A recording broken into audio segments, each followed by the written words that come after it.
अस्सलाम वालेकुम 87 न्यूज के साथ मैं हूं सुमेरा वकार और मैं हूं अरूज भट्टी। कसूर शहर में छोटी बच्चियों के बढ़ते हुए अगवा और कत्ल के जिला इंतजामिया समेत सूबाई और फेडरल इंतजामिया के साथ साथ हम सब के लिए लम्हा फिक्रिया है।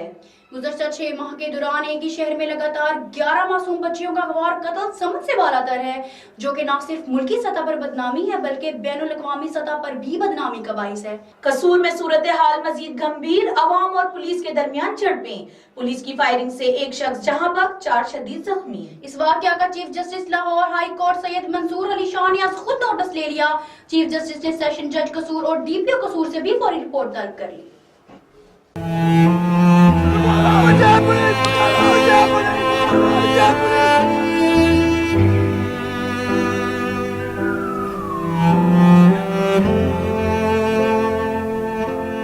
माशरे में होने वाले अफसोसनाक वाक़ये पर कानून नाफिज करने वाले इदारों के कानों तक कोई आवाज सुनाई तक नहीं देती, बल्कि इंसाफ देने वाले मुतलका हकाम भी ऊपर से अहकामात का इंतजार कर रहे होते हैं। जिस माशरे से इंसाफ खत्म हो जाए तो फिर वहाँ बड़े से बड़ा जुराइम को भी मामूली समझकर मुतलका हकाम आंखें बंद किए बैठे रहते हैं।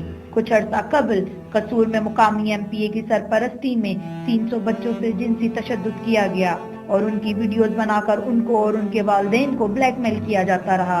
अगर उन 300 बच्चों के मुल्जिमान को कैफेरे किरदार तक पहुंचाया जाता तो आज ये दिन ना देखना पड़ता।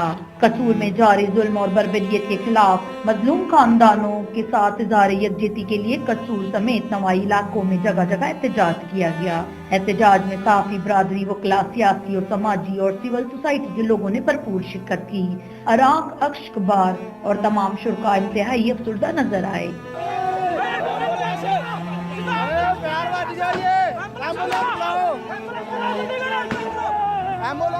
ज़ाहिरीन ने तेरे कातिल जिंदा हैं, ज़ैनब हम शर्मिंदा हैं, जालिमो जवाब दो, खून का हिसाब दो और कसूर पुलिस मुर्दाबाद के नारे लगाए। इस मौका पर मुजाहिरीन ने कसूर में कत्ल होने वाले तमाम मासूमों के वालिदैन के साथ इज़हार यकजहती किया और कहा कि अगर ज़ैनब समेत तमाम मासूमों के कातिलों को गिरफ्तार ना किया गया तो न सिर्फ कसूर पुलिस के जिम्मेदारान बल्कि पंजाब हुकूमत के खिलाफ एहतजाजी तहरीक चलाकर इसका दायरा कार सारे मुल्क तक वसी कर दिया जाएगा।